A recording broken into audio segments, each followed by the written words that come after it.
രാജ്യം 79ാം സ്വാതന്ത്ര്യ ദിനാഘോഷ നിറവിലേക്ക് കടക്കാനിരിക്കെ തലസ്ഥാനമായ ന്യൂഡൽഹിയിൽ വർണ്ണാഭമായ തിരങ്ക റാലിയുമായി ഭരണപക്ഷ എംപിമാർ.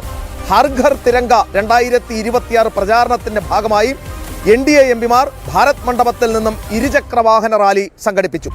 സ്വാതന്ത്ര്യ ദിനാഘോഷങ്ങൾക്ക് ആവേശം പകർന്ന് കേന്ദ്ര മന്ത്രിമാരും ഇരു സഭകളിലെയും NDA എംപിമാരും റാലിയിൽ അണിനിരന്നു. അപ്പോൾ നിങ്ങൾക്ക് അറിയാൻ വേണ്ടി പറയുകയാണ്, ഈ ഓഗസ്റ്റ് 15-ന് സ്വാതന്ത്ര്യ ദിനാഘോഷത്തിനായി രാജ്യ തലസ്ഥാനം തയ്യാറെടുത്തു കഴിഞ്ഞു. വലിയ വിപുലമായ ആഘോഷങ്ങളാണ് ഒരുക്കിയിട്ടുള്ളത്. അതിൻ്റെ തത്സമയ ദൃശ്യങ്ങൾ, പരിപാടികളെല്ലാം പ്രിയപ്പെട്ട പ്രേക്ഷകരിലേക്ക് ജനം TV എത്തിക്കും. അതല്ലെങ്കിൽ ഞങ്ങൾ മാത്രമേ എത്തിക്കാനുള്ളൂ ഇത്തരം കാര്യങ്ങൾ എന്നുള്ളതാണ് വസ്തുത. മറ്റൊരാൾ ചോദിക്കുന്നത് കണ്ടു നേഷൻ ഫസ്റ്റിൽ ഇപ്പോൾ ഉണ്ടാകില്ലേ എന്ന്. നിങ്ങൾ വളരെ കൂടുതൽ ആളുകൾ നേഷൻ ഫസ്റ്റ് കാണാനുണ്ടെങ്കിൽ തീർച്ചയായും ഞാൻ കൃത്യമായി അതും അവതരിപ്പിക്കുന്നതായിരിക്കും. അപ്പോൾ ആ വാർത്തയിലേക്ക്.